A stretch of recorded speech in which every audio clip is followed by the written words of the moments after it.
Okay. So this is the last part 9.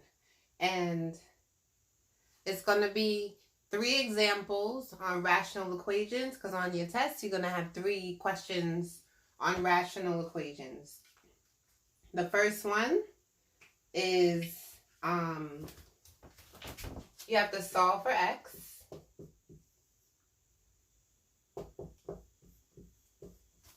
Okay, we have to find the value of x that makes this equation true. Now, whenever dealing with fractions, we have to determine the common denominator, or the least common multiple of whatever the denominators are. Our denominators are all x's, and there's a 1 that's invisible. So the common denominator is x.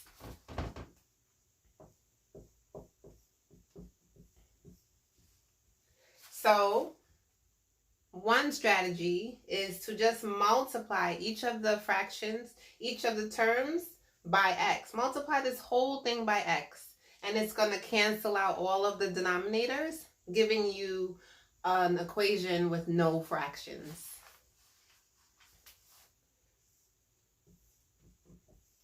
So x times 1 over x, the x's cancel, you just get 1. X times 3 is 3x. And then x times 1 over x is just 1. So now you have an equivalent fraction. Sorry, now you have an equivalent equation. It's just there's no fraction. So, you know, nobody likes fractions. It's like Brussels sprouts. Ugh. So now we are going to solve for x. So get x by itself. So 1 plus 3x equals 1. I'm going to subtract 1. 3x equals 0. Divide by 3. X equals 0 divided by 3 is 0.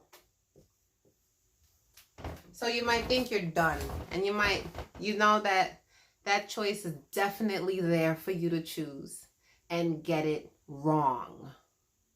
What? How is it wrong? We just did perfect math, Miss Surratt. What are you talking about? Well, you always have to check your answer, especially when dealing with fractions, okay? The value of x cannot make any of the fractions undefined. Undefined simply means that the denominator cannot be equal to 0. Why not? Because dividing by 0 makes no sense, okay? When we divide things, we divide it into a certain amount of pieces. We don't divide things into 0. That just doesn't make any sense. So, if x were to equal 0, this fraction would be 1 over 0, and this fraction would be 1 over 0, and that doesn't make any sense. So, therefore, there is no solution.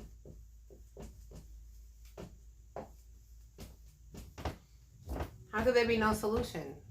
It's possible. There is no value of x that will make this equation true. It just bees like that sometimes. You know what I'm saying? So anyway, I have another example. Let me just erase.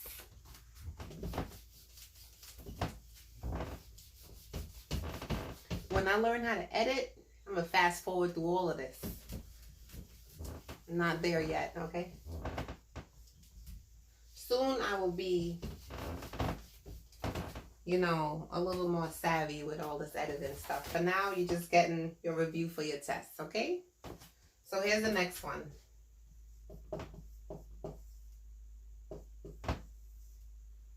X plus 2 over 3 equals 5 over x. So for this one, we are going to just cross multiply because we have a fraction equal to a fraction. That's called a proportion. If you want to solve a proportion, just cross multiply. If you just stare at this for about 10 to 15 seconds, you could figure out what x is, because these are not difficult numbers, people. But I'm going to show you a strategy for solving a proportion. just in case you can't just stare at it and figure out what x equals, okay? So we cross multiply. We do x times x plus 2. And then we do equals 3 times 5. Okay, cross multiply. So x times x is x squared. X times 2 is 2x. 5 times 3 is 15. We end up with a quadratic equation. So in order to solve quadratic equations, we set them equal to 0. We factor, and then we set each factor equal to 0, and then we get our solution. So let's subtract 15 on both sides. We'll get x squared plus 2x minus 15 equals 0. So let's factor that. You could use the product sum method, where product is negative 15 and the sum is 2. And we're thinking, what two numbers, when I multiply them, I get negative 15. And when I add them, I get 2. So 15 is 3 times 5. 3 and 5, it's a negative 15. And I need to get a 2 out of there. So my factors are going to be x. Oh, and I'm going to have a 5 and a 3. So do I put a plus here and a plus minus here? Plus minus. What do I do? Well, to get negative 15, one of these has to be positive and one has to be negative. And I need a positive 2. So I'm going to have a positive 5 and a minus 3. If I distribute this, I will get x squared plus 2x minus 15. So these are the factors, okay? 0 product rule says that anything times 0 is 0. So x plus 5 can equal 0. And x minus 3 can equal 0.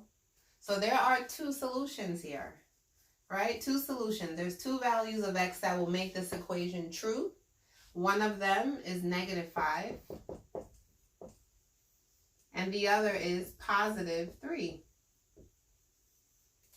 We always want to make sure that none of the values that we get, none of the solutions are extraneous. Extraneous solutions are those solutions that when we actually put it back into the original equation, they make one of our fractions or all of our fractions undefined.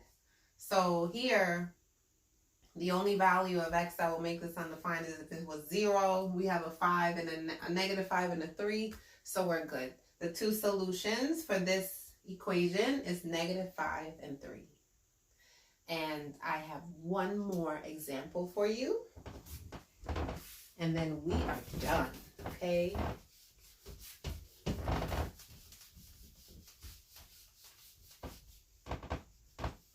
All right. So the last example is 3 equals 1 over x.